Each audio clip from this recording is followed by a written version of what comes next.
Bienvenidos, queridos viajeros nocturnos, a un nuevo episodio de Somnialis. Aquí, en este refugio digital donde la historia se entrelaza con el silencio de la noche, te invitamos a cerrar los ojos y dejar que tu mente viaje a través de los milenios hacia civilizaciones que una vez dominaron el mundo conocido y que ahora reposan en las páginas olvidadas del tiempo. Antes de comenzar nuestro viaje, nos encantaría saber desde qué rincón del mundo nos acompañas esta noche, desde las tierras altas de los Andes, donde las montañas tocan el cielo, desde las costas mediterráneas donde el mar susurra antiguas leyendas, o quizás desde las vastas llanuras de Asia, donde el viento aún canta canciones de imperios perdidos.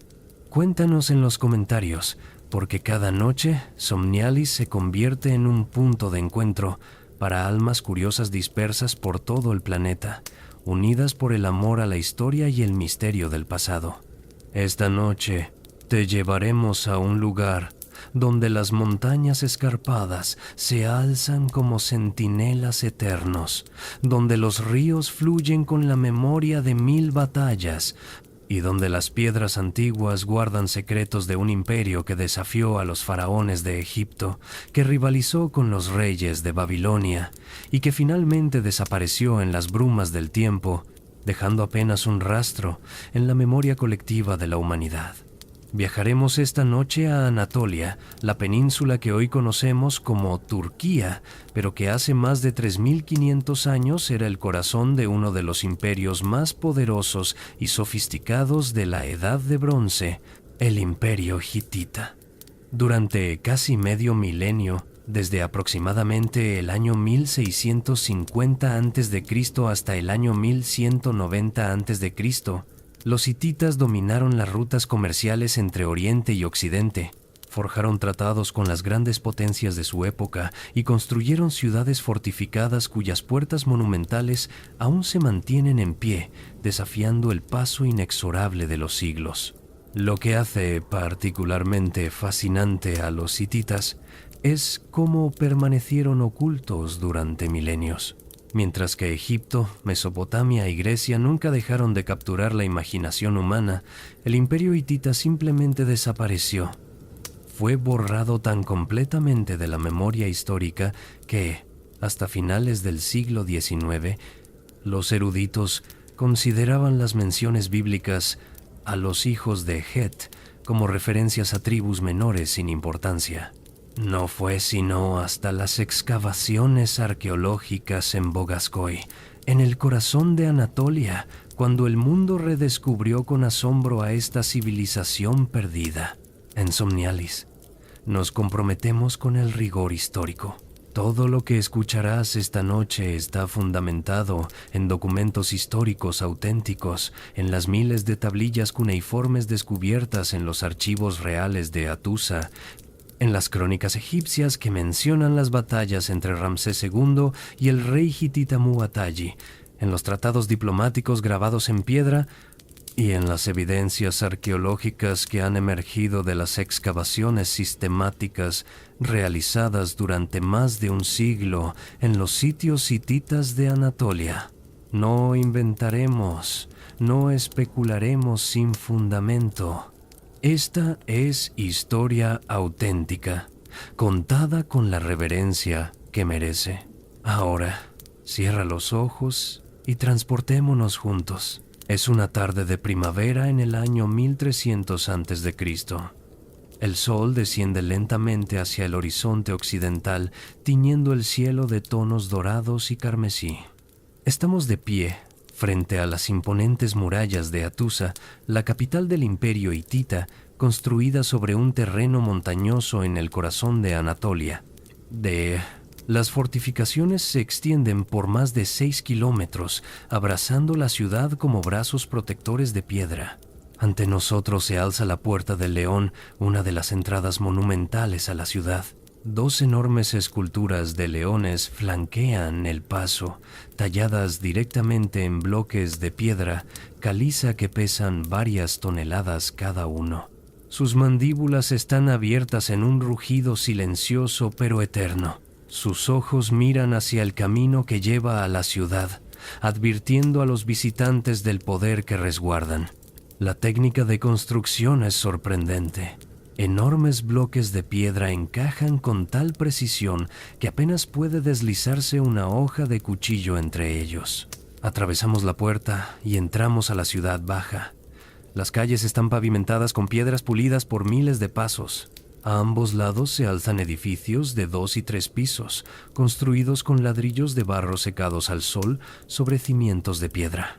En el aire flota el aroma del pan recién horneado mezclado con el humo de las forjas donde los artesanos trabajan el bronce y el hierro, ese metal revolucionario cuyo secreto los hititas guardaron celosamente durante siglos, dándoles una ventaja militar decisiva sobre sus enemigos. Subimos por la calle procesional hacia la ciudad alta, donde se encuentra el gran templo dedicado al dios de la tormenta y a la diosa del sol de Harina. El templo es una estructura masiva, con patios abiertos rodeados de columnas y almacenes repletos de jarras de aceite, vino y grano, tributos de las tierras vasallas. En el Sancta Sanctorum, iluminado por lámparas de aceite, los sacerdotes realizan rituales antiguos, recitando oraciones en una lengua que pronto conoceremos más íntimamente. Más allá del templo, en lo alto de la Acrópolis rocosa, se encuentra el Palacio Real. Es aquí donde el gran rey, el Labarna, gobierna sobre un imperio que se extiende desde las costas del Mediterráneo hasta las fronteras de Mesopotamia. En la sala del trono, escribas trabajan meticulosamente, grabando en tablillas de arcilla con estiletes de caña, registrando tratados, correspondencia diplomática, inventarios, mitos y leyes. No lo saben aún, pero estas tablillas sobrevivirán al imperio mismo, permaneciendo enterradas durante más de 3000 años hasta que los arqueólogos las descubran, ofreciendo al mundo moderno una ventana sin precedentes hacia esta civilización olvidada. Esta noche exploraremos juntos el ascenso y la caída de este imperio extraordinario. Conoceremos a sus reyes y reinas, guerreros y diplomáticos. Caminaremos por sus ciudades fortificadas y nos adentraremos en sus templos. Descubriremos sus innovaciones tecnológicas y legales. Y finalmente, intentaremos comprender el misterio de su desaparición, cuando las grandes ciudades fueron abandonadas y el imperio se desvaneció como humo en el viento. Así que, acomódate, querido viajero nocturno. Deja que tu respiración se vuelva lenta y profunda. Permite que las preocupaciones del día se disipen. Esta noche, durante los próximos 60 minutos, seremos testigos de la grandeza y el misterio de los hititas, las puertas olvidadas de Anatolia. Para comprender verdaderamente a los hititas, debemos primero situarnos en el vasto tapiz de la Edad de Bronce, ese período extraordinario de la historia humana que se extendió aproximadamente desde el año 3300 hasta el año 1200 a.C. Fue una época de transformación radical, cuando la humanidad aprendió a dominar el metal, cuando las primeras grandes civilizaciones urbanas florecieron en los valles fértiles de los grandes ríos, y cuando las redes comerciales comenzaron a conectar regiones distantes del mundo conocido. En Mesopotamia, entre los ríos Tigris y Éufrates, los sumerios habían inventado la escritura cuneiforme siglos atrás y sucesivas oleadas de pueblos, acadios, asirios y babilonios, habían construido ciudades monumentales y desarrollado códigos legales sofisticados. En Egipto, a lo largo del Nilo, los faraones gobernaban desde sus palacios en Menfis y Tebas, construyendo pirámides que desafiaban al cielo y templos que glorificaban a sus dioses. En la isla de Creta, la civilización minoica creaba palacios laberínticos decorados con frescos vibrantes.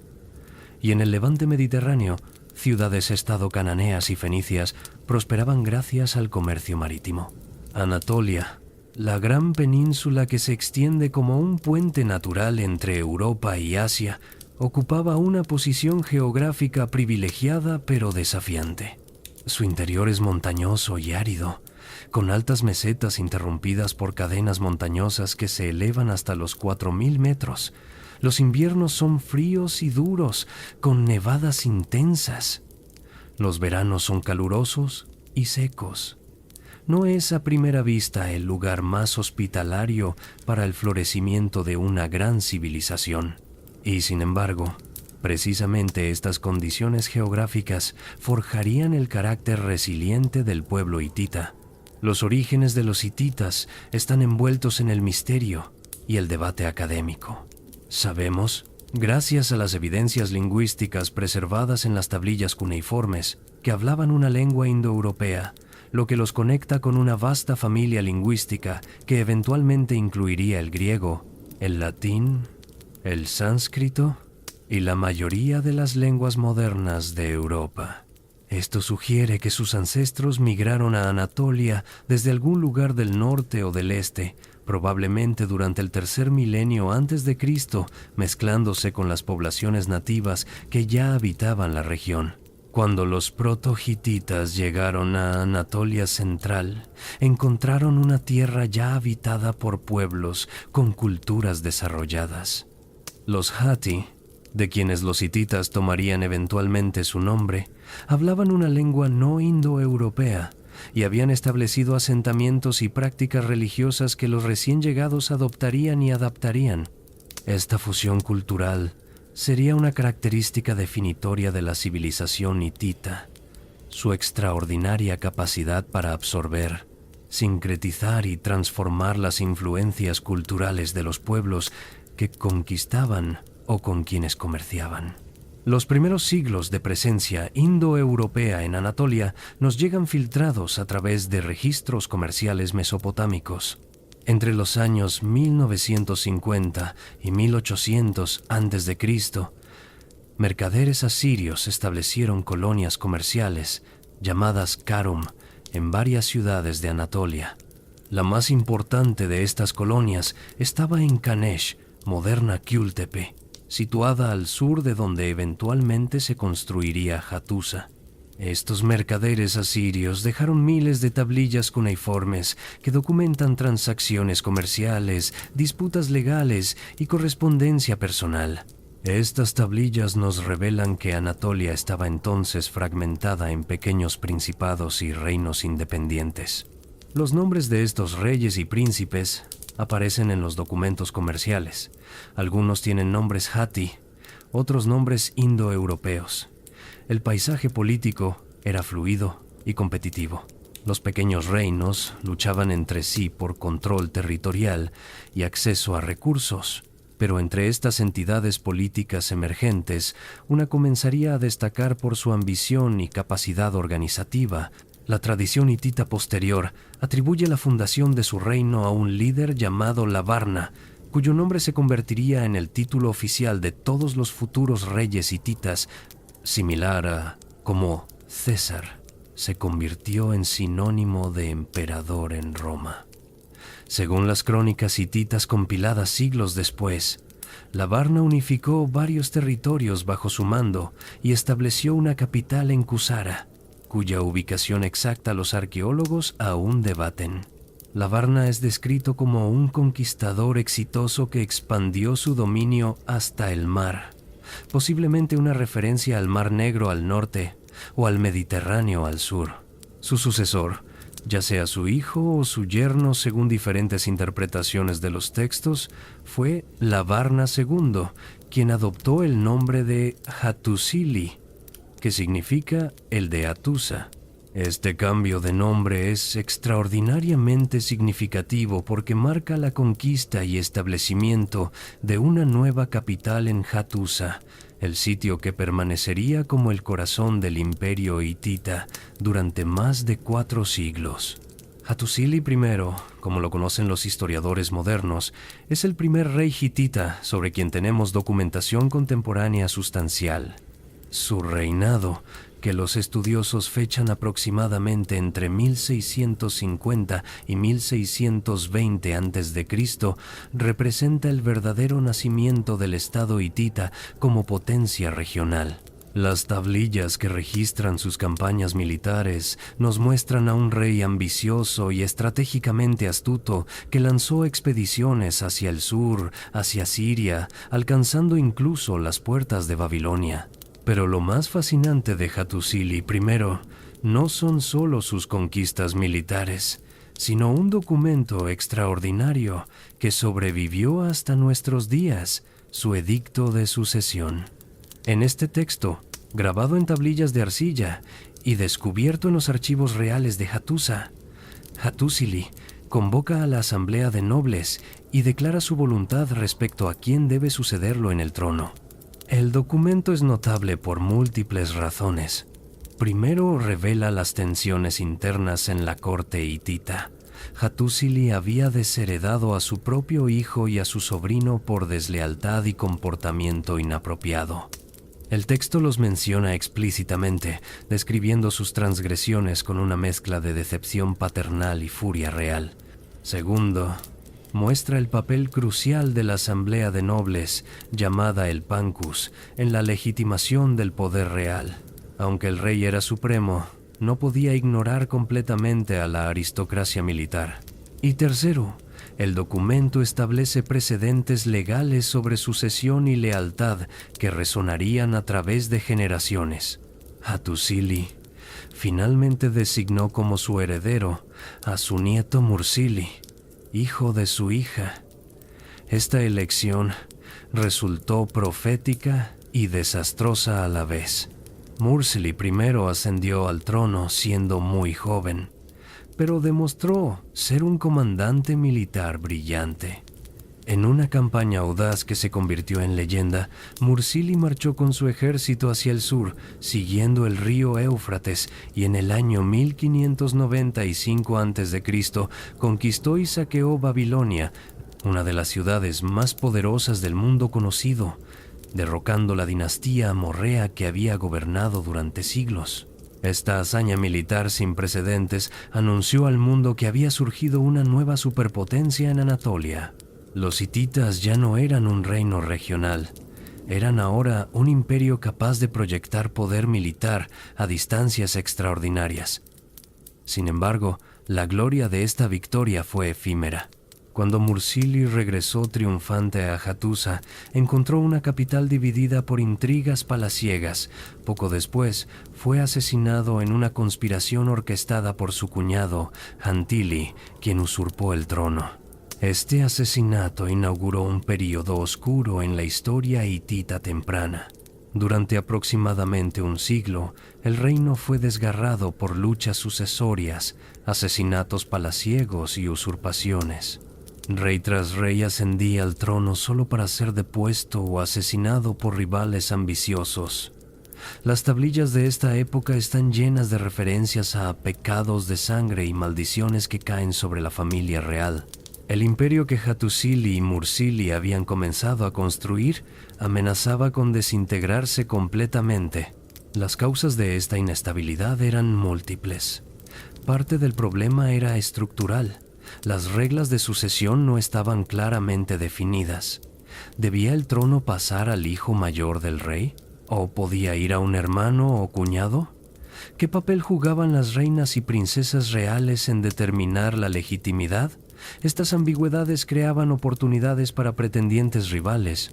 Además, el sistema de gobierno hitita otorgaba considerable poder a la aristocracia militar, que podía formar facciones en apoyo de diferentes candidatos al trono. Pero esta era de caos eventualmente llegaría a su fin gracias a uno de los monarcas más importantes en toda la historia hitita, Telipino.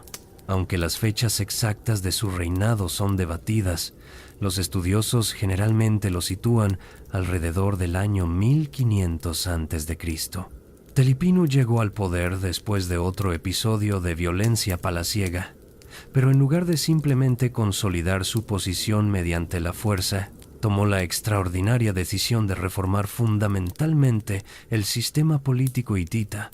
Telipino promulgó un edicto, preservado en múltiples copias en los archivos reales, que establecía reglas claras de sucesión y prohibía explícitamente el asesinato de miembros de la familia real.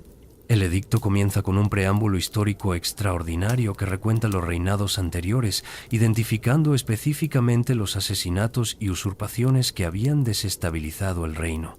Luego, establece que solo un príncipe de primera fila, hijo del rey y de su esposa principal, puede heredar el trono. Si no hay tal heredero, entonces un príncipe de segunda fila puede ser elegido. Pero crucialmente, el edicto declara que cualquiera que asesine a un miembro de la familia real debe ser ejecutado, junto con su familia inmediata, pero no deben iniciarse vendetas de sangre más amplias que desgarren la nobleza.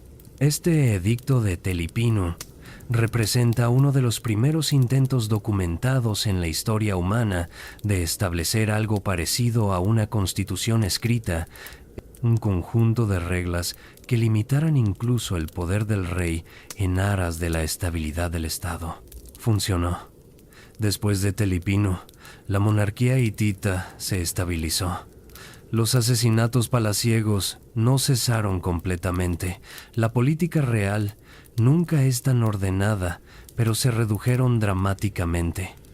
El reino podía ahora dirigir su energía hacia el exterior, hacia la expansión y consolidación del imperio. Con esta base legal y política establecida, los hititas estaban listos para su edad dorada, el periodo que los historiadores llaman el Imperio Nuevo Hitita, cuando Hattusa se convertiría en una de las capitales más espléndidas del mundo antiguo, y cuando los reyes hititas se sentarían como iguales con los faraones de Egipto en el escenario internacional. Con la estabilidad política restablecida por las reformas de Telipinu, el Estado hitita comenzó una transformación que lo llevaría de ser un reino poderoso a convertirse en un verdadero imperio.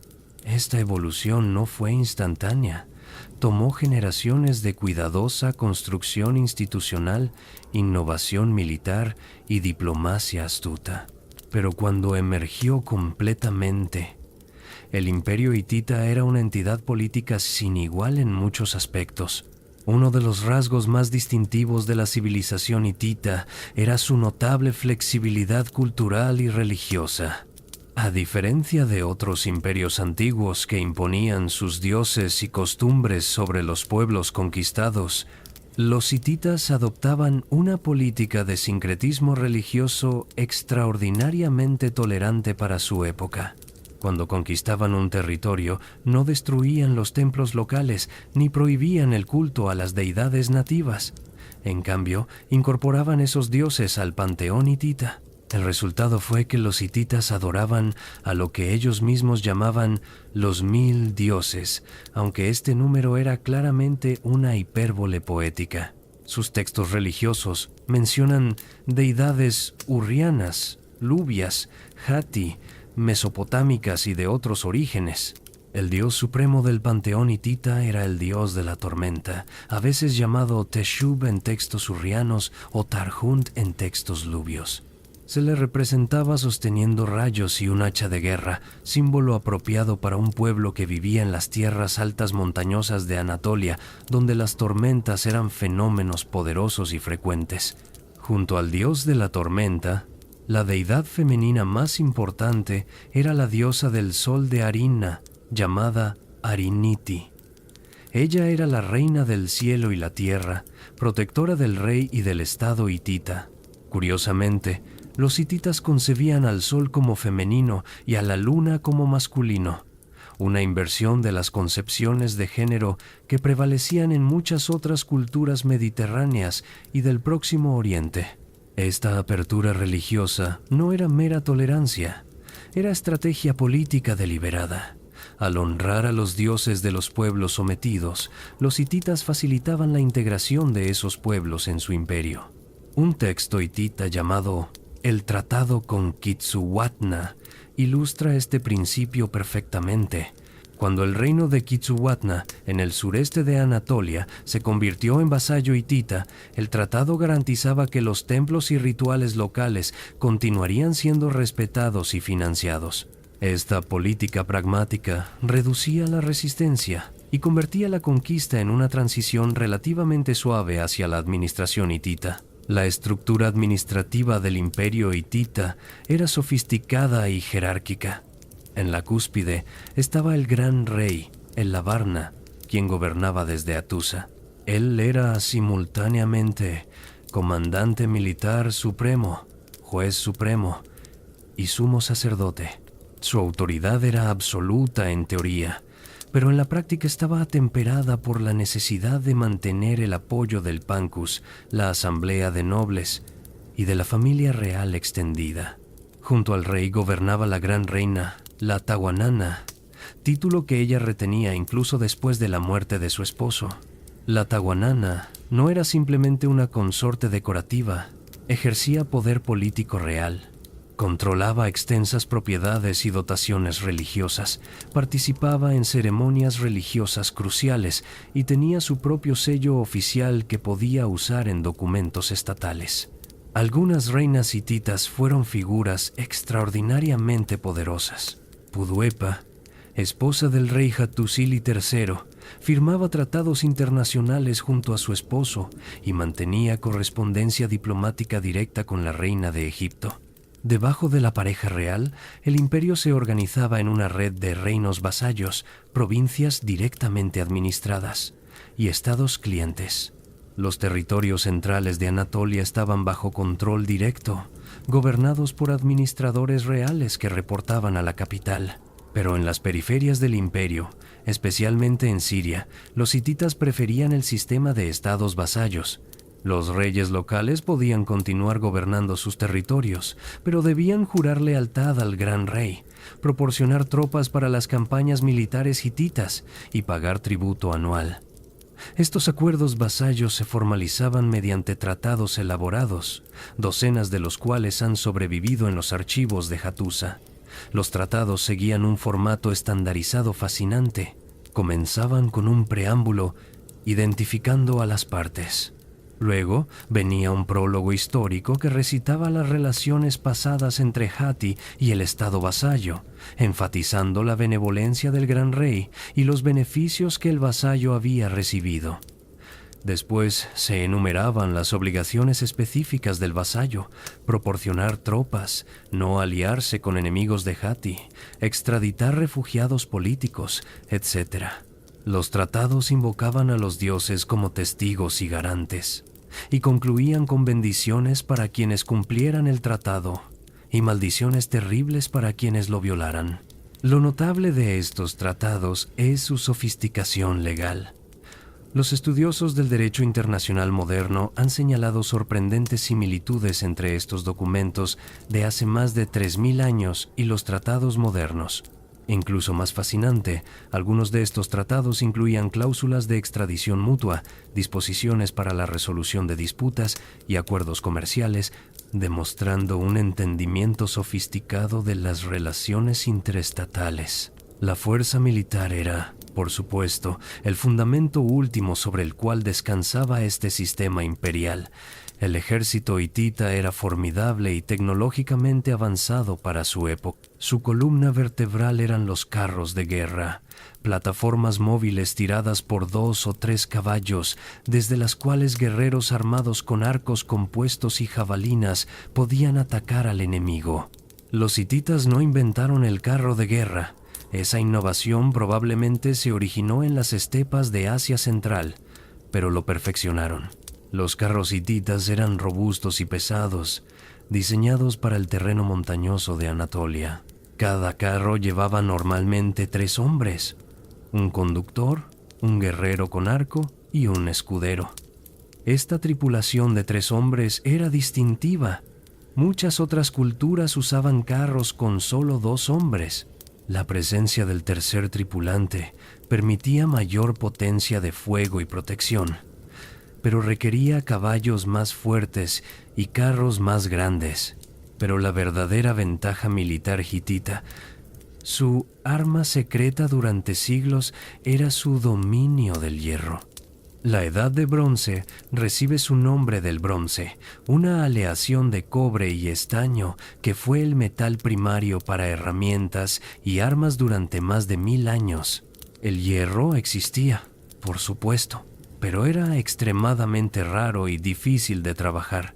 La mayor parte del hierro disponible era meteórico, literalmente caído del cielo, y era más valioso que el oro.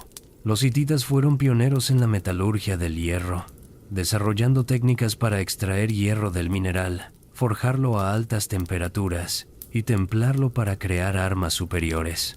Las espadas de hierro eran más duras y mantenían mejor su filo que las de bronce. Los hititas guardaron celosamente estos secretos metalúrgicos. Las cartas diplomáticas de la época muestran a reyes extranjeros rogando al gran rey hitita que les envíe hierro o herreros que sepan trabajarlo. Las respuestas hititas son a menudo evasivas, ofreciendo pequeñas cantidades de hierro como regalos diplomáticos, pero negándose a compartir la tecnología subyacente. Esta ventaja tecnológica les dio supremacía militar durante generaciones. Sin embargo, sería un error pensar en los hititas solo como guerreros. Eran también constructores magistrales. Las fortificaciones de Hattusa son testimonio de su ingeniería excepcional. Las murallas de la ciudad, que se extienden por más de 6 kilómetros, incluyen muros dobles con torres de vigilancia a intervalos regulares. En algunos lugares, los ingenieros hititas incorporaron montículos de tierra detrás de los muros de piedra para absorber el impacto de los arietes enemigos, una técnica defensiva sofisticada. Las puertas monumentales de la ciudad no eran solo funcionales, sino también simbólicas y propagandísticas. La Puerta del León, la Puerta del Rey y la Puerta de la Esfinge, todas decoradas con enormes esculturas de piedra, proclamaban el poder y la permanencia del imperio a cualquier visitante. Estas esculturas también tenían un propósito apotropaico, es decir, servían para alejar el mal. Los leones, con su ferocidad, protegían la ciudad de enemigos físicos y espirituales. Dentro de las murallas, la ciudad de Hattusa se extendía sobre un área de aproximadamente 160 hectáreas. En su apogeo, pudo haber albergado entre 40.000 y 50.000 habitantes, una población considerable para la época. La ciudad baja contenía principalmente residencias, talleres artesanales y almacenes.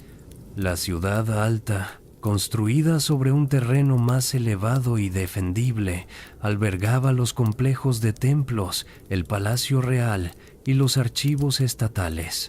El complejo del gran templo dedicado al dios de la tormenta y a la diosa del sol de Harina era la estructura más impresionante de la ciudad. El templo mismo era relativamente modesto en comparación con los templos monumentales de Egipto o Mesopotamia, pero estaba rodeado por docenas de edificios de almacenamiento. Las excavaciones han revelado que estos almacenes contenían ánforas para aceite, vino y grano, suficientes para alimentar a miles de personas. El templo funcionaba no solo como centro religioso, sino también como centro de redistribución económica, recibiendo tributos de todo el imperio y distribuyendo raciones al personal del templo y a otros dependientes del Estado. Los archivos reales, descubiertos en varios lugares de la ciudad alta, han proporcionado la mayor parte de nuestro conocimiento sobre los hititas. Decenas de miles de tablillas de arcilla, grabadas en escritura cuneiforme, fueron encontradas en estos archivos durante las excavaciones del siglo XX. Estas tablillas cubrían una variedad asombrosa de temas: tratados internacionales, correspondencia diplomática, registros administrativos, textos legales, rituales religiosos, mitos, oraciones, presagios, instrucciones militares y más. Lo extraordinario es que estas tablillas estaban escritas no en una, sino en varias lenguas. La mayoría está en hitita, pero hay también tablillas en acadio, la lengua diplomática internacional de la época, en hurrita, en luvita, en palaico y en hatti. Esta diversidad lingüística refleja tanto la naturaleza multicultural del imperio como la sofisticación de la burocracia hitita, que empleaba escribas capaces de leer y escribir en múltiples lenguas. Los escribas hititas habían adoptado el sistema de escritura cuneiforme de Mesopotamia, adaptándolo para escribir su propia lengua indoeuropea. Esta fue una hazaña intelectual considerable, ya que el cuneiforme había sido diseñado originalmente para el sumerio, una lengua completamente diferente. Los hititas también desarrollaron su propio sistema de escritura jeroglífica, usado principalmente para inscripciones monumentales en piedra y sellos reales. Estos jeroglíficos hititas, a diferencia del cuneiforme, continuaron siendo usados en algunas regiones, incluso después del colapso del imperio. Con estos fundamentos institucionales, militares y culturales firmemente establecidos, los hititas estaban listos para su expansión más ambiciosa, el período durante el cual desafiarían a Egipto por el control de Siria y se establecerían definitivamente como una de las grandes superpotencias del mundo antiguo. El período de expansión imperial hitita alcanza su máxima expresión durante lo que los historiadores llaman el Imperio Nuevo, aproximadamente desde el año 1400 hasta 1190 a.C. Durante estos 2 siglos, Hatti se convirtió en uno de los grandes poderes del Próximo Oriente Antiguo, compitiendo de igual a igual con Egipto, Babilonia, Asiria y Mitanni. Fue una época de reyes guerreros, diplomacia sofisticada y proyección de poder a una escala sin precedentes en la historia hitita. El monarca que verdaderamente inauguró esta era dorada fue Tudhaliya II, quien gobernó aproximadamente a mediados del siglo XV a.C. Tudhaliya enfrentó desafíos formidables. Al sureste, el reino de Mitanni, centrado en el Alto Éufrates y habitado por un pueblo hurrita, había emergido como una superpotencia regional, controlando el norte de Siria y las rutas comerciales hacia Mesopotamia. Al suroeste, el reino de Arzawa, en Anatolia Occidental, representaba una amenaza constante, y en el norte, las tribus cascas, montañesas belicosos, lanzaban incursiones regulares contra las provincias hititas. Tudhaliya respondió con una serie de campañas militares bien coordinadas. Marchó contra Arzawa, sometiéndolo temporalmente a vasallaje. Luego, dirigió su atención hacia Siria, donde logró arrebatar algunos territorios del control Mitanni. Pero quizás más importante que sus victorias militares fue su decisión de fortalecer Hattusa con nuevas murallas y de reorganizar la administración provincial del imperio, creando un sistema más eficiente de recaudación de tributos y reclutamiento militar. Sin embargo, después del reinado de Tudhaliya II, el imperio hitita experimentó una crisis profunda. Una coalición de enemigos, incluyendo Arzawa y posiblemente potencias extranjeras, lanzó un ataque coordinado contra Hatti. Hattusa misma fue atacada y parcialmente destruida. Por un momento, pareció que el imperio podría colapsar completamente. Este periodo oscuro de crisis está pobremente documentado, con lagunas en nuestros registros que sugieren una interrupción significativa de la administración estatal. La salvación llegó en la forma de Suppiluliuma I, quien ascendió al trono aproximadamente en el año 1350 a.C. Suppiluliuma es quizás el más grande de todos los reyes hititas, un comandante militar brillante y un estratega político astuto, cuyo reinado de aproximadamente 35 años transformó permanentemente el panorama geopolítico del Próximo Oriente. Suppiluliuma comenzó su reinado enfrentando una situación desesperada. El imperio estaba rodeado de enemigos, las provincias fronterizas estaban en rebelión, pero Suppiluliuma demostró ser un líder resiliente y sistemático. Primero consolidó el control sobre Anatolia Central, luego lanzó una serie de campañas contra los cascas en el norte, empujándolos más allá de las fronteras hititas. Reconstruyó y expandió las fortificaciones de Hattusa, convirtiendo la capital en una fortaleza prácticamente inexpugnable. Una vez asegurada su base de poder en Anatolia, Suppiluliuma dirigió su ambición hacia Siria, la tierra rica y estratégicamente crucial que había sido el premio disputado entre grandes potencias durante siglos. En una serie de campañas brillantes durante las décadas de 1340 y 1330 a.C., Suppiluliuma marchó hacia el sur, derrotando ejércitos mitanios, conquistando ciudades y estableciendo una red de estados vasallos hititas que eventualmente se extendería hasta las fronteras de Egipto. Su conquista de Carchemish, la poderosa ciudad en la orilla del Éufrates, fue particularmente significativa.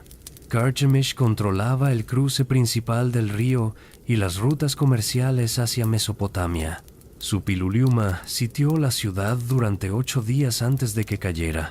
Luego instaló a su propio hijo, Piasili, también conocido como Shari-Kushu, como rey vasallo de Carchemish, estableciendo una dinastía hitita secundaria que gobernaría la región durante generaciones. Pero el momento más extraordinario del reinado de Suppiluliuma y uno de los episodios más fascinantes de toda la historia del Próximo Oriente Antiguo ocurrió alrededor del año 1324 a.C.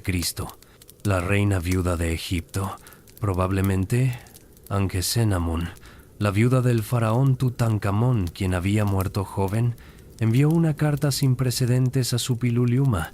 El texto de esta carta, preservado en las tablillas hititas que registran los hechos de Suppiluliuma, es sorprendente.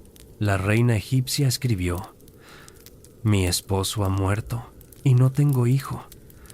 Dicen que tú tienes muchos hijos. Si me enviaras uno de tus hijos podría convertirse en mi esposo. Nunca tomaré a uno de mis sirvientes para hacerlo mi esposo. Tengo miedo». Esta propuesta era sin precedentes en la historia de las relaciones entre Egipto y otras potencias. Egipto, con su antigua civilización y su sentido de superioridad cultural, nunca había considerado casarse con príncipes extranjeros en la familia real. La carta revela una crisis dinástica profunda en Egipto y una oportunidad extraordinaria para Hati. Suppiluliuma inicialmente sospechó que podía ser una trampa. Envió un emisario a Egipto para investigar. La reina respondió con otra carta, más urgente. «¿Por qué dices me están engañando? Si tuviera un hijo, ¿escribiría a un país extranjero de manera vergonzosa para mí y mi país? Tú no me crees si me hablas de esta manera. Quien era mi esposo ha muerto. No tengo hijo. ¿Tomaré acaso a mi sirviente y lo haré mi esposo? No he escrito a ningún otro país, solo a ti he escrito. Me dicen que tienes muchos hijos. Dame uno de tus hijos para que sea mi esposo». Convencido de la autenticidad de la propuesta, Suppiluliuma finalmente accedió. Envió a uno de sus hijos, Sanansa, a Egipto para casarse con la reina. Pero el príncipe hitita nunca llegó a su destino. En la frontera de Egipto, o quizás dentro del territorio egipcio mismo, fue asesinado. Las fuentes hititas acusan explícitamente a los egipcios, específicamente sugiriendo que quien eventualmente se convirtió en faraón después de Tutankamón, ordenó el asesinato para prevenir que un príncipe extranjero se sentara en el trono de los faraones. Suppiluliuma estaba furioso. «Oh dioses», se lamenta en los textos hititas. «Cuando escuché estas noticias, comencé a lamentarme por Sanansa, y a los dioses les dije: «Oh dioses, yo no hice nada malo. Sin embargo, el pueblo de Egipto hizo esto a mí, y también ellos atacaron la frontera de mi país». Como represalia, Suppiluliuma lanzó ataques contra territorios egipcios en Siria, capturando prisioneros de guerra. Trágicamente, estos prisioneros trajeron consigo una plaga, posiblemente viruela o peste, que se extendió por el imperio hitita, matando eventualmente al mismo Suppiluliuma y a su hijo mayor y sucesor, Arnuwanda II, quien reinó solo 1 o 2 años antes de sucumbir a la enfermedad. La peste, que los textos hititas llaman la plaga de 20 años, devastó el imperio. Las oraciones de los reyes subsecuentes, especialmente Mursili II, quien sucedió a su hermano Arnuwanda, están llenas de súplicas a los dioses pidiendo el fin de la plaga. Mursili pregunta a los dioses repetidamente: ¿Por qué mueren tantos en la tierra de Hatti? ¿Es por el pecado de sangre del padre Suppiluliuma, quien rompió el tratado con Egipto? ¿O es por alguna otra ofensa? A pesar de la plaga, el imperio hitita no colapsó. Mursili II, quien reinó aproximadamente desde 1321 hasta 1295 a.C., resultó ser un líder capaz que consolidó las conquistas de su padre. Tuvo que enfrentar múltiples rebeliones al comienzo de su reinado, vecinos y vasallos que interpretaron la sucesión de un rey joven como oportunidad para desafiar a Hatti. Pero Mursili respondió con determinación y ferocidad. Sus anales militares, registrados en detalle en tablillas de arcilla, narran campaña tras campaña. Marchó contra Arzawa en el oeste, destruyendo ese reino permanentemente. Sometió rebeliones en Siria. Luchó contra los Cascas en el norte. Un documento particularmente conmovedor es su Oración de Plaga, donde Mursili súplica a los dioses que terminen la epidemia que había matado a su padre y hermano.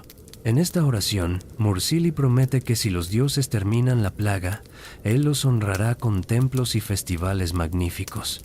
La oración revela no solo la piedad del rey, sino también su psicología. Claramente sentía el peso de la responsabilidad, preguntándose si la plaga era castigo divino por alguna ofensa que él debía expiar. Bajo Mursili II, el imperio hitita alcanzó su máxima extensión territorial. Desde las costas del Mar Negro en el norte hasta las fronteras de Egipto en el sur, desde el Mediterráneo en el oeste hasta el Éufrates en el este, Hatti dominaba un territorio vasto y diverso. Pero este imperio, como todos los imperios, requería mantenimiento constante. Los reyes hititas pasaban la mayor parte de su tiempo lidiando con rebeliones, renovando tratados con vasallos y defendiendo las fronteras contra incursiones. La administración de este vasto territorio requería no solo fuerza militar, sino también sofisticación diplomática. Los hititas eran maestros de la diplomacia del Próximo Oriente Antiguo. Las cartas de Amarna, un archivo de correspondencia diplomática descubierto en Egipto, muestran a los reyes hititas participando en el sistema del Club de los Grandes, como los historiadores modernos lo llaman, una red de superpotencias que se reconocían mutuamente como iguales. Se referían unos a otros como hermanos, intercambiaban regalos diplomáticos elaborados y negociaban matrimonios entre familias reales. Estos matrimonios diplomáticos eran herramientas cruciales de la política exterior hitita. Los reyes hititas casaban a sus hijas con reyes vasallos para cimentar alianzas. También recibían princesas de estados extranjeros. Los arreglos matrimoniales venían acompañados de dotes elaboradas y negociaciones extensas sobre precedencia y protocolo. Una carta entre el rey hitita Hattusili III y el faraón Ramsés II debate extensamente los detalles de un matrimonio diplomático, incluyendo qué regalos deberían intercambiarse, cómo debería ser recibida la princesa hitita en Egipto, y qué estatus tendría en la corte egipcia. Pero a pesar de toda esta diplomacia, la relación entre Hatti y Egipto estaba destinada a producir uno de los conflictos más famosos del mundo antiguo, la batalla de Kadesh, el choque titánico entre dos superpotencias que casi llevó a la destrucción del ejército egipcio y que eventualmente conduciría al primer tratado de paz documentado de la historia humana. En el año 1274 a.C., en las llanuras cercanas a la ciudad de Kadesh, en lo que hoy es el oeste de Siria, tuvo lugar uno de los enfrentamientos militares más grandes y mejor documentados de toda la Edad de Bronce. Por un lado, estaba el faraón egipcio Ramsés II, joven y ambicioso, quien había ascendido al trono apenas 5 años antes y estaba decidido a restaurar la gloria del imperio egipcio en Asia. Por el otro lado estaba el rey hitita Mu'taji II, quien gobernaba el vasto imperio que su abuelo Suppiluliuma había construido. Las causas de esta confrontación eran tanto estratégicas como de prestigio. Siria, con sus ciudades ricas, sus rutas comerciales lucrativas y su posición geográfica crítica entre las grandes potencias, había sido disputada durante siglos. Después de las conquistas de Suppiluliuma, la mayor parte de Siria estaba bajo control o influencia hitita, pero Egipto nunca había aceptado completamente esta pérdida de influencia. Ramsés, al comienzo de su reinado, decidió que había llegado el momento de desafiar el dominio hitita. El ejército egipcio que Ramsés condujo hacia el norte era formidable.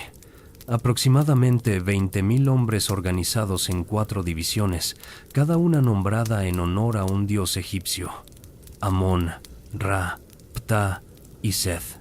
Cada división incluía infantería y carros de guerra. Ramsés marchó a lo largo de la costa mediterránea, luego giró hacia el interior, acercándose a Kadesh desde el sur. Mu'atalli, alertado de la invasión egipcia, reunió un ejército aún más grande.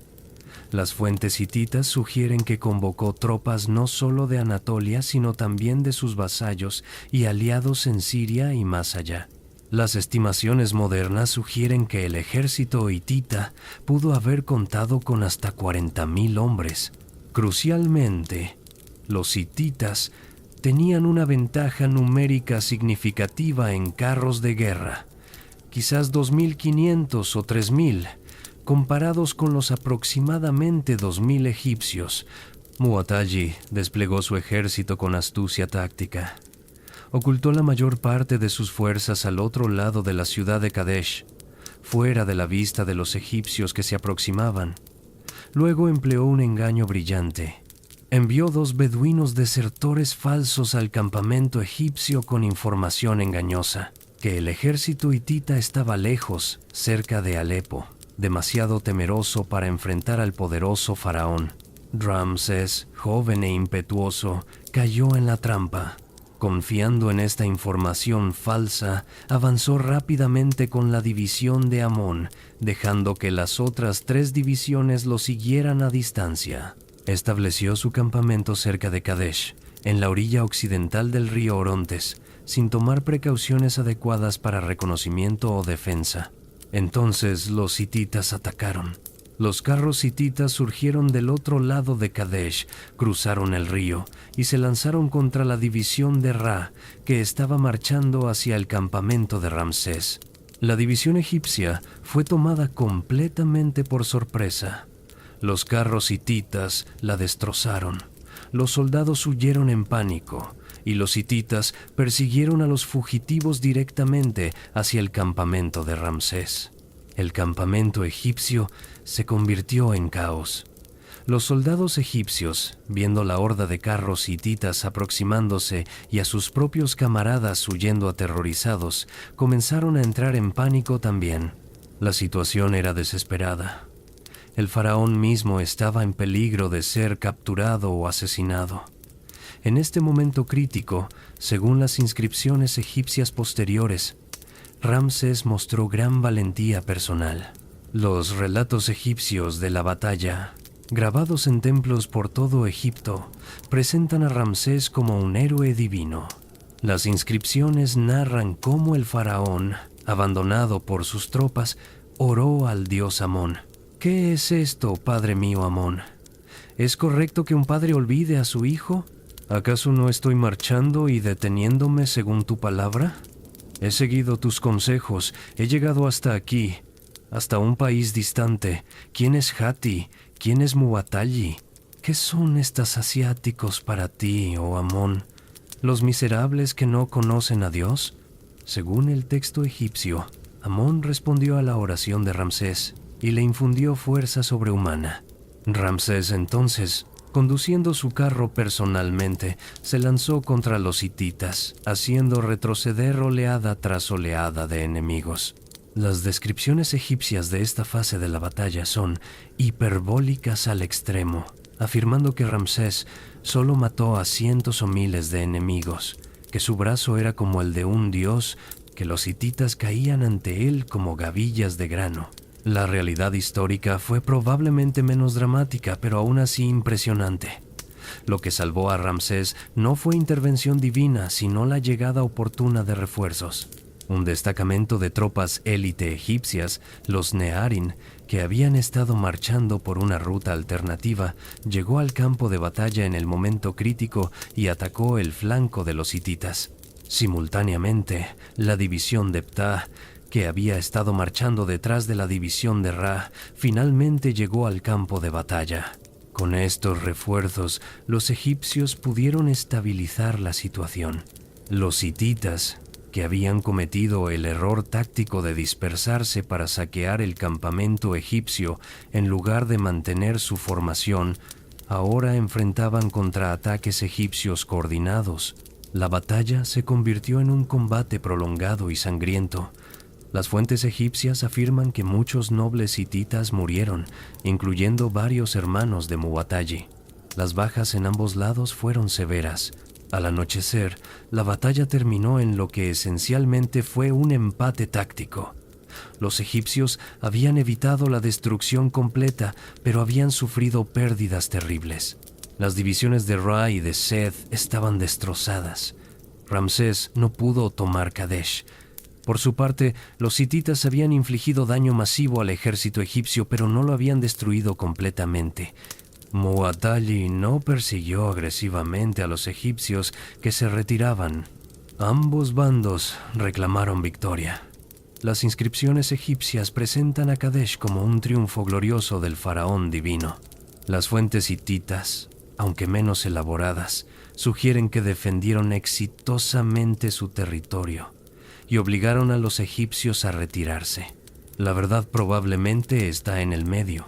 Fue una batalla costosa sin un vencedor claro, pero estratégicamente favoreció a los hititas, quienes mantuvieron el control de Siria. Lo que siguió fue más de una década de conflicto de baja intensidad. Ramsés lanzó varias campañas más en Siria en los años subsecuentes, capturando algunas ciudades, pero sin lograr romper el control hitita sobre la región. Los hititas, por su parte, enfrentaban sus propios problemas.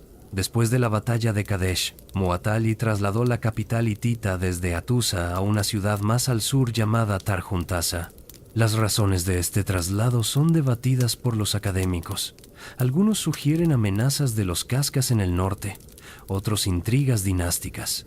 Cuando Muwatalli murió, aproximadamente en el año 1265 a.C., le sucedió su hijo Uri-Teshub, quien tomó el nombre de trono de Mursili III. Pero el reinado de Mursili III fue breve y problemático. Después de solo 7 años, fue depuesto por su tío Hattusili, quien era el hermano menor de Muwatalli. Este Hattusili, quien se convirtió en Hattusili III, es una de las figuras más fascinantes de toda la historia hitita. Antes de su usurpación, había servido como gobernador de las provincias del norte y como comandante militar distinguido. Su ascenso al trono fue técnicamente una usurpación, violando los principios de sucesión legítima para justificar sus acciones. Hattusili escribió un documento extraordinario llamado la Apología de Hattusili, un texto que es simultáneamente propaganda política, justificación religiosa y autobiografía personal. En esta apología, Hattusili narra su vida desde la infancia. Cuenta cómo estuvo enfermo de niño y fue dedicado por su padre a la diosa Ishtar de Samoja. La diosa, afirma, lo curó y lo protegió a lo largo de su vida. Describe sus servicios militares bajo su hermano Muwatalli, sus victorias contra los Cascas, su administración eficiente de las provincias norteñas. Luego explica cómo Mursili III, su sobrino, lo trató injustamente, intentando privarlo de sus tierras y títulos. Hattusili presenta su rebelión no como ambición personal, sino como respuesta justa a la opresión y como voluntad divina de Ishtar, quien lo había elegido para gobernar. La apología es notable por múltiples razones. Es uno de los primeros textos autobiográficos de la historia. Muestra sofisticación en técnicas de propaganda y justificación política, y revela las tensiones constantes dentro de la familia real hitita, donde múltiples príncipes y ramas de la familia competían por poder e influencia. Hattusili III resultó ser un gobernante excepcional. Devolvió la capital a Hattusa, restaurando el corazón simbólico del imperio.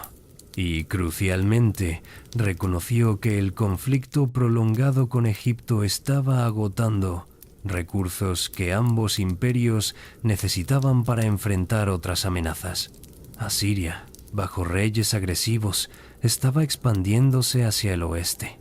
Nuevas oleadas de migraciones y presiones en las fronteras amenazaban tanto a Hatti como a Egipto.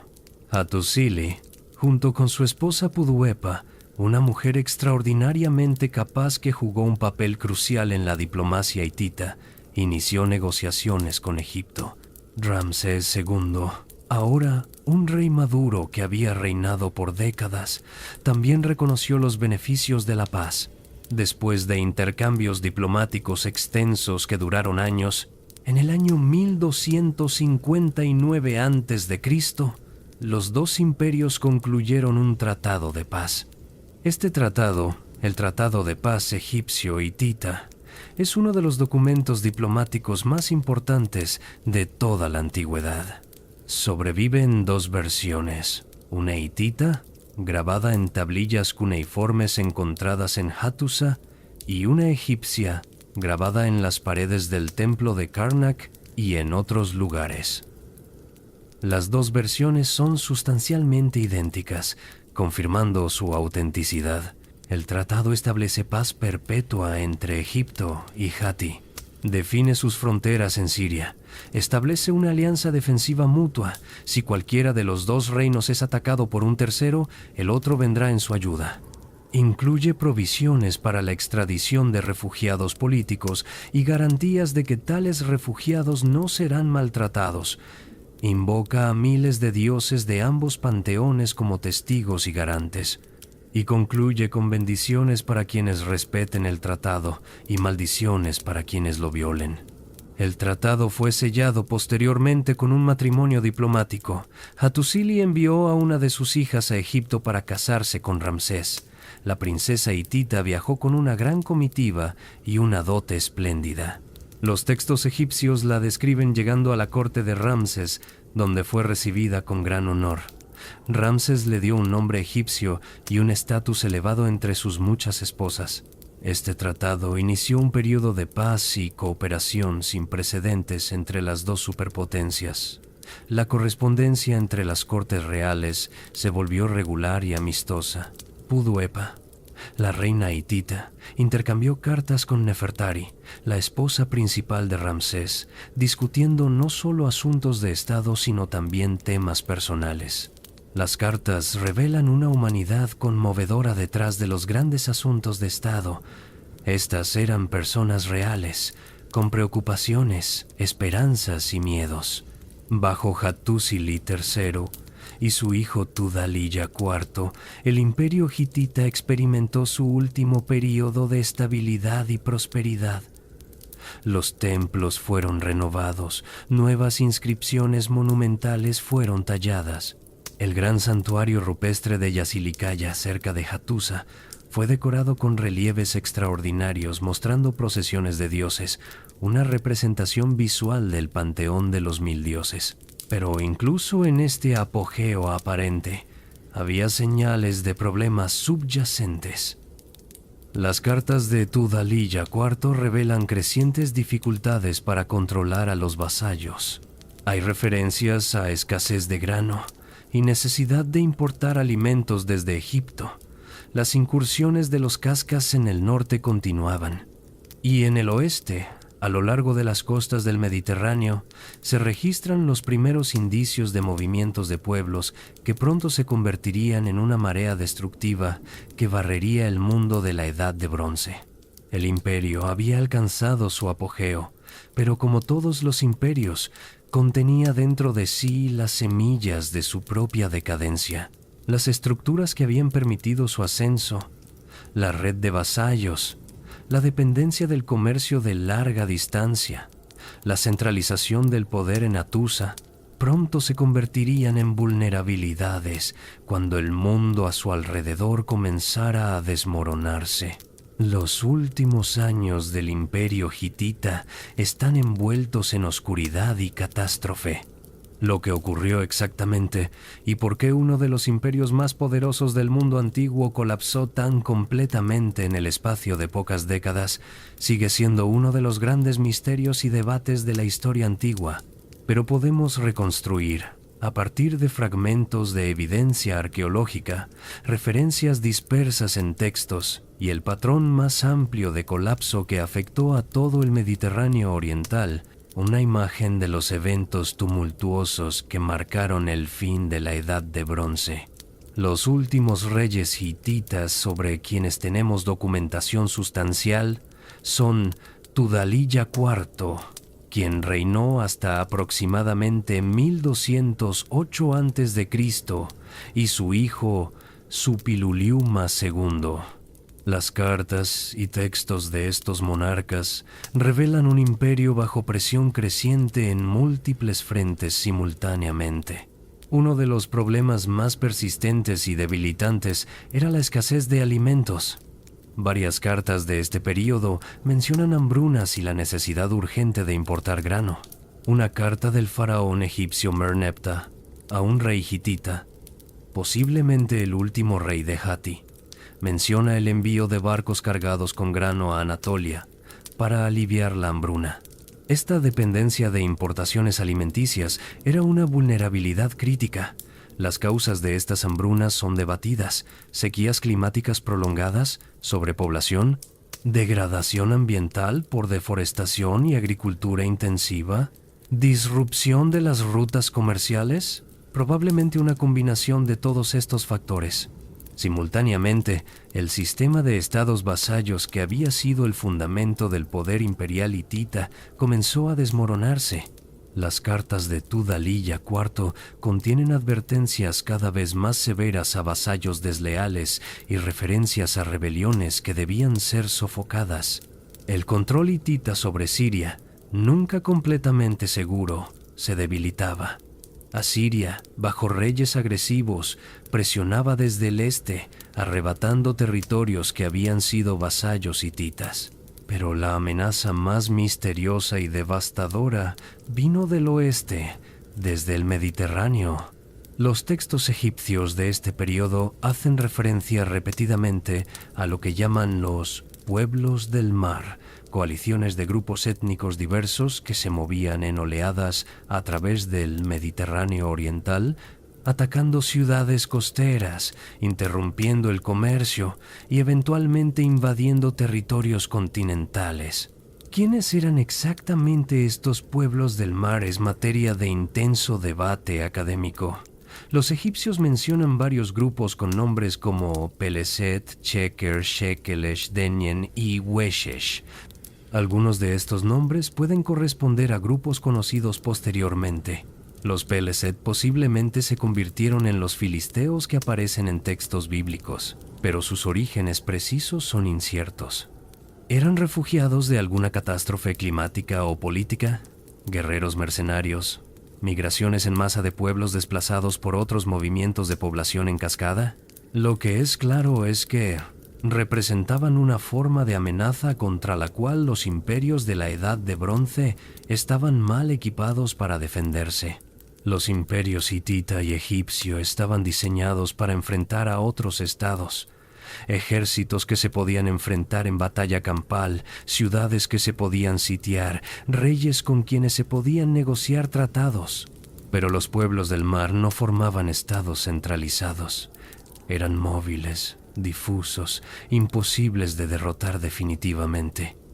Cuando un grupo era derrotado, otros aparecían, y su mera presencia interrumpía las redes comerciales marítimas de las cuales dependía la civilización de la Edad de Bronce. Una carta desesperada del último rey de Ugarit, una ciudad-estado costera vasalla de Hatti, captura vívidamente la sensación de calamidad inminente. El rey de Ugarit escribe al rey de Chipre: «Padre mío, ahora los barcos del enemigo han venido, mis ciudades han sido quemadas y han hecho el mal en mi país. ¿No sabe mi padre que todas mis tropas y carros están en la tierra de Hati y todos mis barcos están en la tierra de Luca? Hasta ahora no han llegado de vuelta, y así el país está abandonado a sí mismo. Que mi padre lo sepa. Los 7 barcos del enemigo que llegaron aquí nos infligieron mucho daño». Esta carta nunca recibió respuesta. Poco después de ser escrita, Ugarit fue destruida completamente. Las excavaciones arqueológicas muestran evidencia clara de un incendio masivo que consumió la ciudad alrededor del año 1190 a.C. Los habitantes huyeron o murieron. La ciudad nunca fue reconstruida. Tablillas de arcilla encontradas en los archivos, algunas aún sin hornear, fueron preservadas accidentalmente por el fuego de la destrucción, proporcionándonos estos últimos mensajes desesperados de un mundo moribundo. Y Ugarit no estaba sola. A lo largo de las costas del Mediterráneo oriental, ciudad tras ciudad sufrió destinos similares. En Chipre, los principales centros fueron destruidos. En Grecia, los palacios micénicos fueron abandonados. En Anatolia, las ciudades hititas fueron incendiadas. El destino de Hattusa misma es particularmente poignante. En algún momento alrededor del año 1190 a.C., la gran capital fue destruida. Las excavaciones arqueológicas muestran evidencia masiva de incendios. Los edificios fueron quemados deliberadamente. Los archivos de tablillas en el palacio y templos fueron consumidos por las llamas, las tablillas de arcilla horneadas accidentalmente en el proceso, preservándolas para el futuro, pero testimoniando la destrucción catastrófica. Lo extraño es que no hay evidencia clara de batalla en Hattusa. No se han encontrado montones de cuerpos o capas de puntas de flecha como se esperaría de un asedio. Esto ha llevado a algunos estudiosos a proponer que la ciudad fue evacuada y luego incendiada deliberadamente, quizás por los propios hititas en retirada, siguiendo una política de tierra arrasada para negar recursos a los enemigos que avanzaban. ¿Quiénes eran estos enemigos que causaron tal pánico? Las fuentes son frustrantemente silenciosas. Algunos textos fragmentarios mencionan ataques de los cascas desde el norte. Otros hacen referencia a enemigos no especificados desde el oeste. Es posible que múltiples amenazas convergieran simultáneamente, abrumando las defensas hititas. Lo que sí sabemos es que el sistema político centralizado del imperio hitita se desintegró completamente. El gran rey desaparece de los registros. Hattusa fue abandonada. Los estados vasallos dejaron de enviar tributo. La red comercial de larga distancia colapsó. La producción de textos escritos cesó casi por completo en Anatolia. Este colapso no fue instantáneo ni completo en todas partes. En algunas regiones, especialmente en el sureste de Anatolia y el norte de Siria, surgieron lo que los arqueólogos llaman estados neo-hititas o luvios tardíos. Estas eran entidades políticas más pequeñas, centradas en ciudades como Carchemish, Melid y Karatepe, gobernadas por dinastías que reclamaban descendencia hitita y que preservaban elementos de la cultura hitita. Estos reinos neo-hititas utilizaban los jeroglíficos luvios para sus inscripciones monumentales. Continuaron adorando a los dioses del panteón hitita. Mantuvieron tradiciones artísticas hititas en sus relieves y esculturas, pero políticamente eran entidades mucho más débiles que el gran imperio que los había precedido.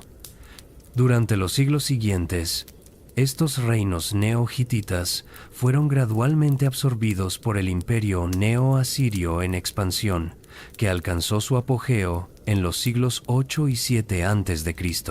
La memoria del gran imperio hitita se desvaneció sorprendentemente rápido. Los griegos, cuya civilización renació después de la Edad Oscura, que siguió al colapso de la Edad de Bronce, no tenían conocimiento real de los hititas. Homero, escribiendo siglos después, menciona a los queteos en la Ilíada, posiblemente una referencia distorsionada, pero sin comprender quiénes habían sido realmente. La Biblia hebrea menciona a los hijos de Het, generalmente traducido como hititas en versiones modernas, como uno de los pueblos que habitaban Canaán. Pero estas referencias bíblicas describen a los hititas como una tribu menor, no como el gran imperio que realmente fueron. Durante más de 2000 años, el imperio hitita fue olvidado. No fue hasta finales del siglo XIX cuando los eruditos europeos comenzaron a reensamblar la existencia de los hititas. En 1879, el erudito británico Archibald Henry Sayce propuso, basándose en inscripciones jeroglíficas misteriosas encontradas en Anatolia y Siria, que debió haber existido un gran imperio desconocido para la erudición moderna.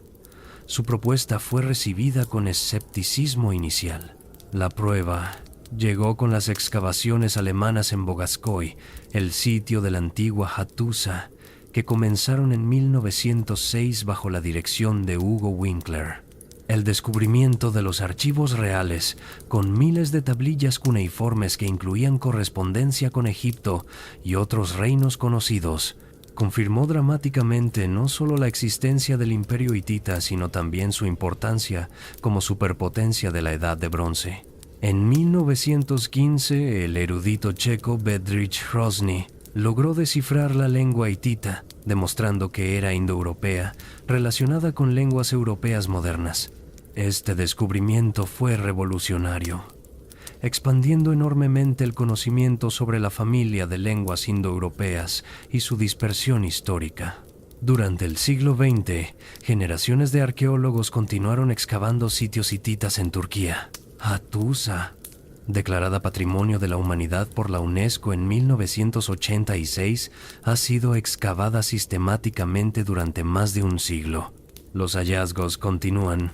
En años recientes, arqueólogos han descubierto nuevas inscripciones, tumbas reales y complejos arquitectónicos, añadiendo constantemente a nuestro entendimiento de esta civilización.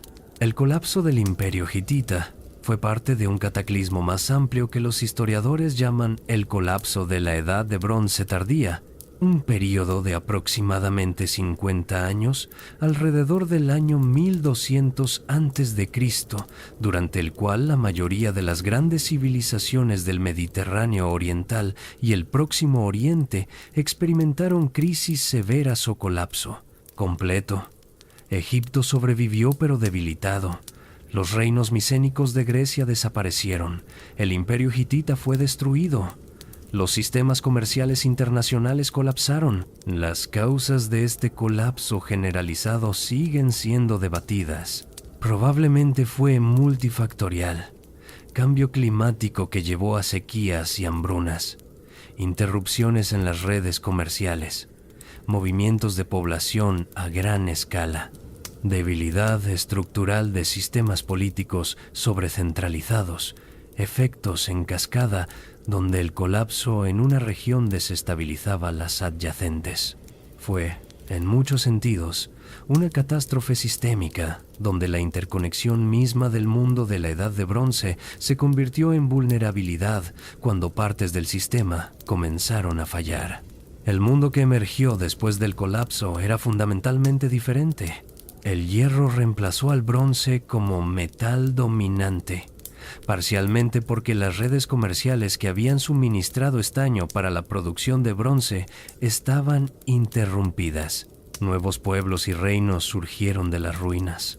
Los filisteos en el Levante, los israelitas en las tierras altas de Canaán, los asirios y babilonios en Mesopotamia, eventualmente los griegos clásicos y los fenicios. Era un mundo nuevo, construido sobre las ruinas del viejo. Y sin embargo, el legado hitita no desapareció completamente. Persistió en las tradiciones de los reinos neohititas.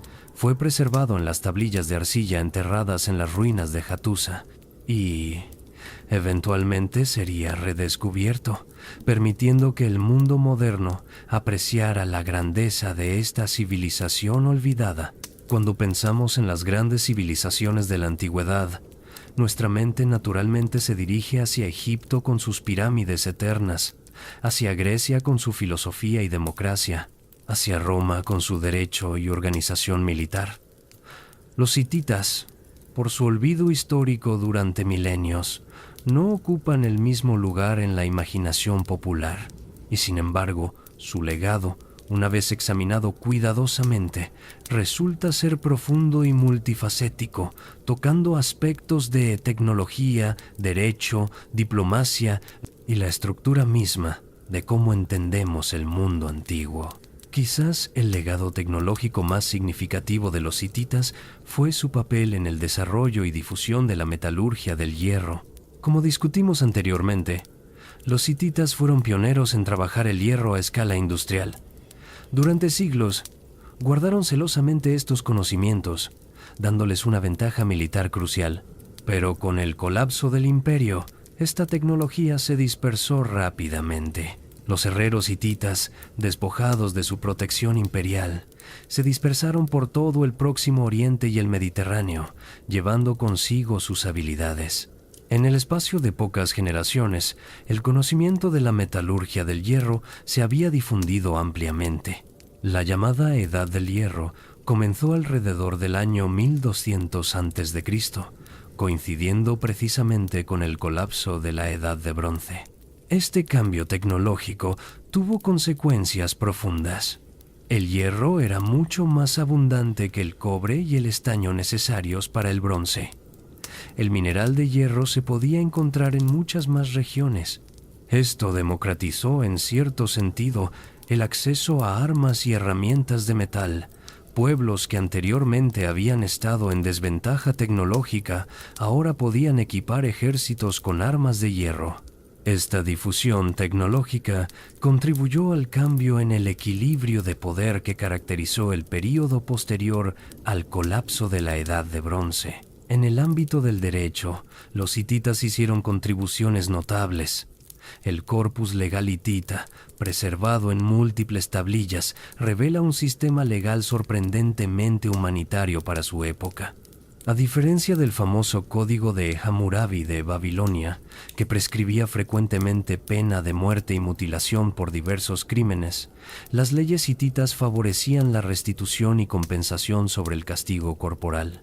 Por ejemplo, mientras que el Código de Hammurabi establecía ojo por ojo, diente por diente, prescribiendo mutilación para varios crímenes, las leyes hititas generalmente imponían multas o compensaciones. Si alguien hería a otra persona, debía pagar por el tratamiento médico y compensar la pérdida de ingresos durante la convalecencia. Si alguien mataba a otra persona, debía compensar a la familia de la víctima, con el monto variando según el estatus social de la víctima. Este énfasis en restitución sobre retribución puede reflejar valores culturales hititas específicos. También tenía ventajas prácticas.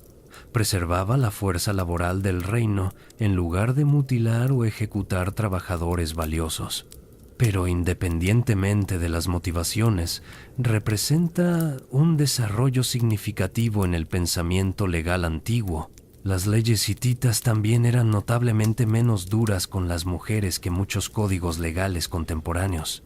Las mujeres hititas podían poseer propiedad, iniciar divorcios bajo ciertas circunstancias y ejercer profesiones independientes. Las reinas hititas, como hemos visto, ejercían poder político real. Esta relativa igualdad de género, aunque limitada según estándares modernos, era inusual para el mundo antiguo. En diplomacia internacional, el legado hitita es profundo. Los hititas fueron maestros de las relaciones interestatales, desarrollando prácticas y principios que resonarían a través de los siglos. Sus tratados con estados vasallos establecieron precedentes para las relaciones feudales posteriores. El concepto de un señor supremo, con múltiples vasallos que deben lealtad, pero retienen autonomía local, se convertiría en fundamental en sistemas políticos medievales siglos después. Más significativamente, El Tratado de Paz egipcio-hitita de 1250 y 9 a.C.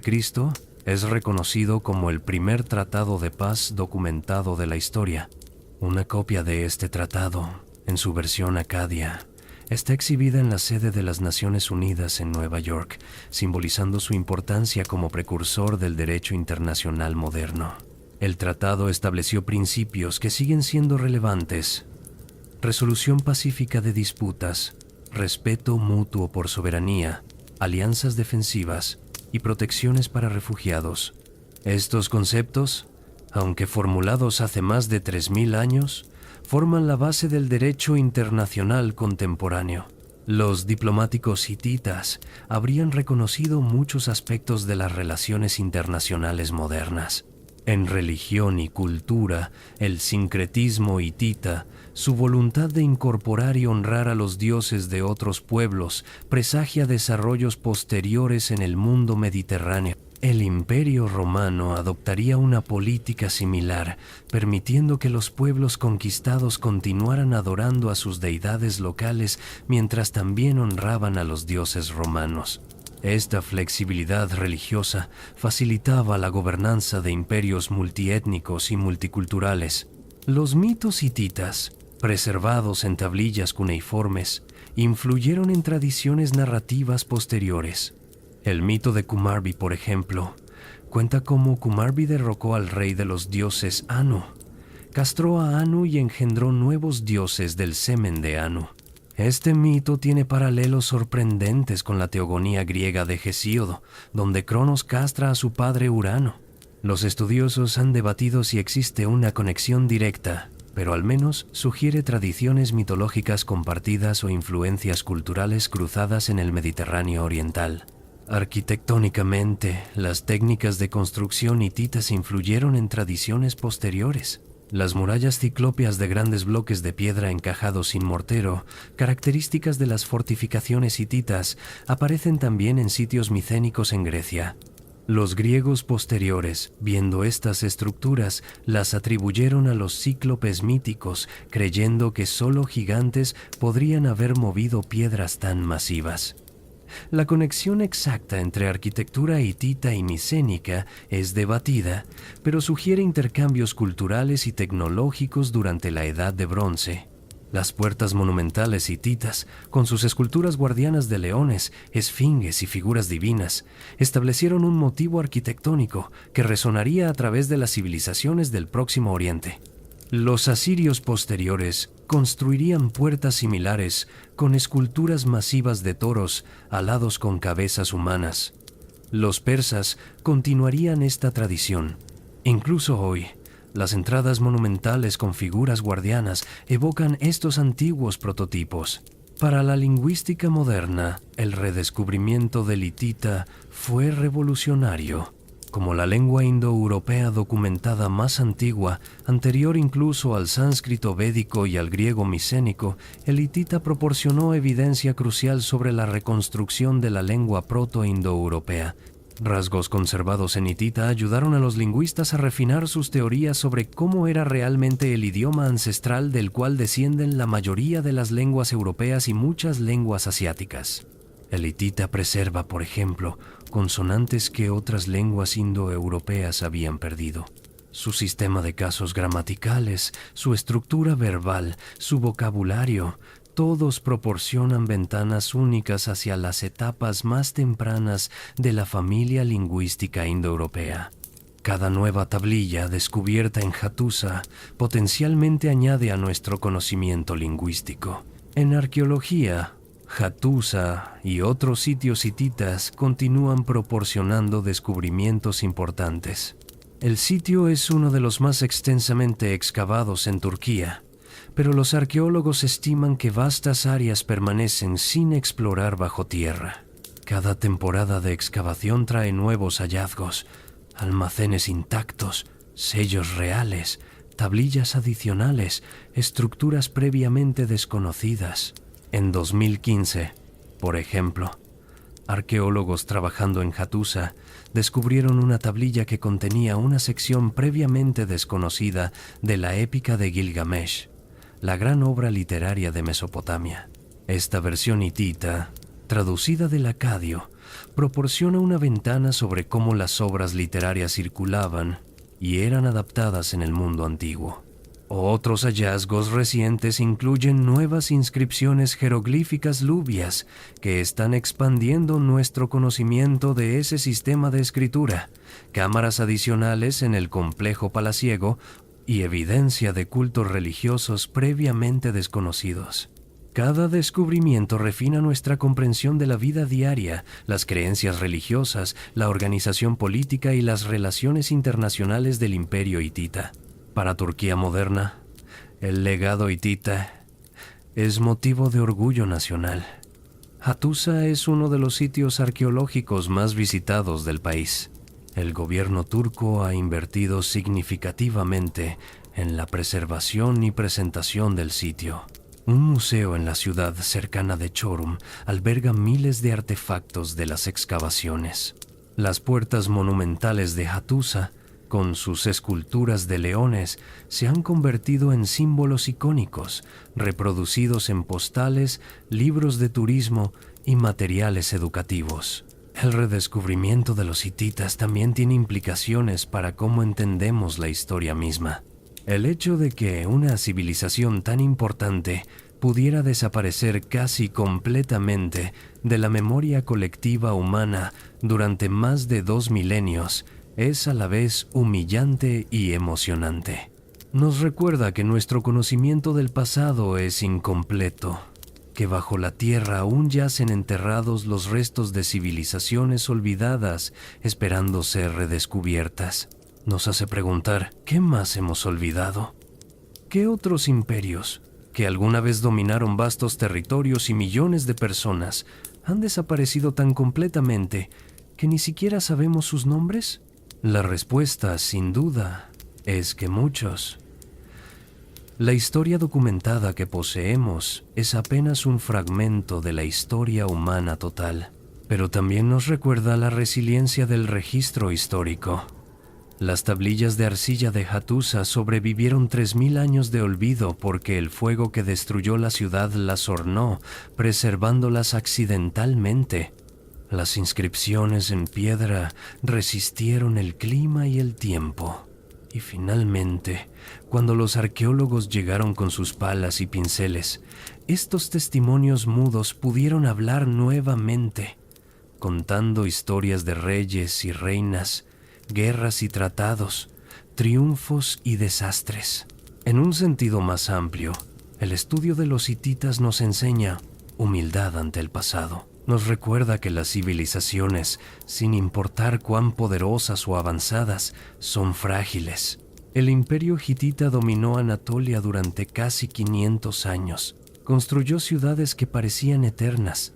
Forjó un sistema político y legal sofisticado. Y sin embargo, colapsó. Sus ciudades fueron abandonadas, su lengua dejó de ser hablada, su memoria se borró. Pero también nos enseña sobre la persistencia de las contribuciones humanas. Las innovaciones tecnológicas hititas en metalurgia del hierro transformaron el mundo. Sus prácticas diplomáticas y legales influyeron en civilizaciones subsecuentes. Sus monumentos arquitectónicos todavía se mantienen en pie, testimonio de su ingeniería y arte. Y sus archivos, una vez desenterrados, proporcionan una ventana incomparable hacia el mundo de la Edad de Bronce. Los hititas ya no son las puertas olvidadas de Anatolia. Gracias al trabajo de generaciones de arqueólogos, lingüistas e historiadores, han sido devueltos a su lugar legítimo como una de las grandes civilizaciones del mundo antiguo. Su historia enriquece nuestra comprensión del desarrollo humano, de la complejidad del mundo antiguo y de las infinitas formas en que las culturas pueden organizarse y prosperar. Cuando visitamos las ruinas de Hattusa hoy, cuando caminamos a través de la Puerta del León y vemos las murallas masivas que una vez protegieron una gran capital, cuando contemplamos las tablillas cuneiformes en los museos, estamos tocando literalmente el pasado. Estamos conectándonos con personas que vivieron hace más de 3000 años, que amaron y lucharon, que construyeron y destruyeron, que soñaron con la inmortalidad y eventualmente fueron olvidados, solo para ser recordados nuevamente en nuestra época moderna. Su historia es nuestra historia, su legado es nuestro legado. Y mientras continuemos excavando, traduciendo, estudiando y recordando, los hititas vivirán nuevamente, no en palacios de piedra, sino en la memoria colectiva de la humanidad. Y así, queridos viajeros nocturnos, llegamos al final de nuestro viaje a través del tiempo y el espacio, de regreso desde las puertas monumentales de Anatolia, desde los palacios de reyes hace tiempo convertidos en polvo, desde los campos de batalla donde se decidieron los destinos de imperios. Hemos caminado esta noche junto a los hititas, un pueblo que una vez fue poderoso más allá de la medida, que desafió a faraones y negoció tratados como iguales con las grandes potencias de su época, que desarrolló tecnologías revolucionarias y sistemas legales sofisticados, que construyó ciudades que parecían destinadas a la eternidad. Y, sin embargo, su imperio cayó, sus ciudades fueron abandonadas, su lengua dejó de ser hablada, y durante más de 3000 años, el mundo olvidó que alguna vez habían existido. ¿Qué podemos aprender de esta historia de grandeza y olvido, de ascenso y caída, de poder y fragilidad? Quizás la lección más importante es la humildad ante las fuerzas de la historia. Los hititas, en el apogeo de su poder, seguramente se sintieron invencibles. Las murallas de Hattusa parecían impenetrables. El sistema de vasallos parecía estable. Los tratados con Egipto garantizaban paz. Y sin embargo, en el espacio de pocas décadas, todo se derrumbó. Esto nos recuerda que ninguna civilización, sin importar cuán avanzada o poderosa, está garantizada contra el colapso. Las estructuras que nos parecen permanentes son, en una escala de tiempo histórica, efímeras. Los imperios que dominan el mundo eventualmente caen. Las ciudades que brillan con luz propia eventualmente son abandonadas, y las memorias que parecen indelebles eventualmente se desvanecen. Pero hay también una lección más esperanzadora en la historia hitita. Aunque el imperio cayó y fue olvidado, su legado persistió. Sus innovaciones tecnológicas transformaron el mundo. Sus prácticas legales influyeron en civilizaciones posteriores, sus monumentos arquitectónicos resistieron milenios, y finalmente, en nuestra época moderna, sus voces han sido recuperadas del silencio, sus tablillas de arcilla han vuelto a hablar, y su lugar en la historia ha sido restaurado. Esto nos enseña que las contribuciones humanas, aunque puedan ser olvidadas temporalmente, tienen una forma de persistir y eventualmente ser reconocidas. El conocimiento y la creatividad humana son más duraderos que los imperios. Las ideas sobreviven cuando las estructuras políticas colapsan. Y el impulso humano de comprender el pasado eventualmente trae a la luz incluso a las civilizaciones más profundamente enterradas. La historia de los hititas también nos invita a reflexionar sobre nuestra propia época. Vivimos en un mundo profundamente interconectado, donde las redes comerciales abarcan el globo, donde la tecnología cambia a velocidad vertiginosa, donde las estructuras políticas que parecían permanentes pueden derrumbarse con sorprendente rapidez. En esto, nuestro mundo no es tan diferente del mundo de la Edad de Bronce tardía. Los hititas nos recuerdan que debemos construir con atención a la sostenibilidad y resiliencia, no solo al poder y la gloria, que debemos valorar la cooperación y la diplomacia tanto como la fuerza militar, que debemos preservar el conocimiento y la cultura, reconociendo que son más valiosos a largo plazo que las conquistas territoriales, y que debemos recordar que somos parte de una historia humana continua, conectados a través de los milenios con todos aquellos que vinieron antes que nosotros. Ahora, antes de que te entregues al sueño, nos gustaría saber tu opinión. ¿Qué temas de historia antigua te gustaría que exploráramos en futuros episodios de Somnialis? ¿Los misterios de los Olmecas en Mesoamérica? ¿Los reinos olvidados del África subsahariana? ¿Las civilizaciones perdidas del Valle del Indo? ¿O quizás las tradiciones orales de los pueblos polinesios que navegaron el vasto Pacífico? Déjanos tus sugerencias en los comentarios. Cada semana leemos cada uno de ellos, y vuestras ideas inspiran nuestros futuros viajes a través del tiempo. Si este viaje nocturno a través del Imperio Hitita te ha fascinado, te invitamos a suscribirte a Somnialis. Cada semana te traemos nuevas historias del pasado, narradas con el mismo compromiso al rigor histórico y al mismo amor por el misterio y la maravilla de la historia humana.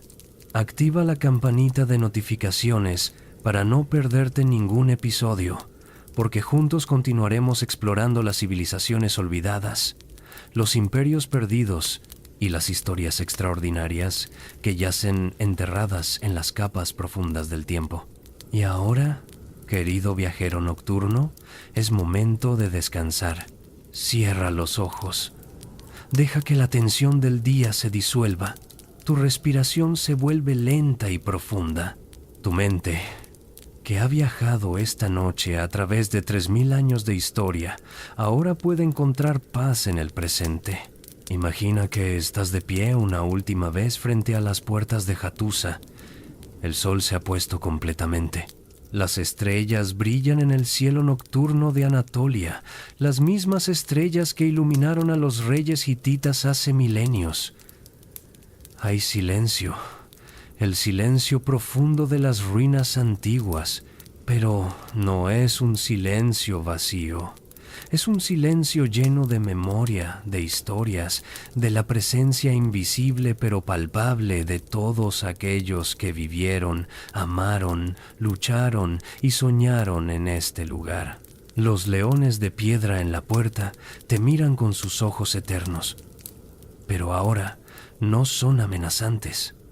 Son guardianes, protectores, acompañantes silenciosos en tu viaje de regreso desde el pasado hacia el presente. Mientras pasas entre ellos, sientes una conexión profunda con la vasta cadena de la humanidad, extendiéndose desde los orígenes de nuestra especie hasta este momento presente. Eres parte de esa cadena. Tu vida, aunque breve en la escala de los milenios, es importante. Las elecciones que haces, las relaciones que construyes, el conocimiento que adquieres y compartes, todo es parte del gran tejido de la historia humana. Y cuando finalmente, en siglos futuros, cuando nuestra época sea estudiada por historiadores y arqueólogos, cuando nuestras ciudades sean ruinas exploradas por viajeros curiosos, esperemos que encuentren evidencia de sabiduría, compasión, creatividad y coraje. Pero ahora, en este momento, tu única tarea es descansar.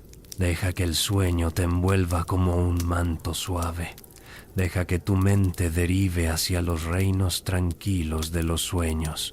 Y mañana, cuando despiertes renovado, llevarás contigo las lecciones de los hititas, su resiliencia, su creatividad, su capacidad de absorber y sintetizar múltiples culturas, y el recordatorio de que incluso lo que parece olvidado puede ser recuperado, que ninguna historia está verdaderamente perdida mientras alguien se esfuerce por recordar.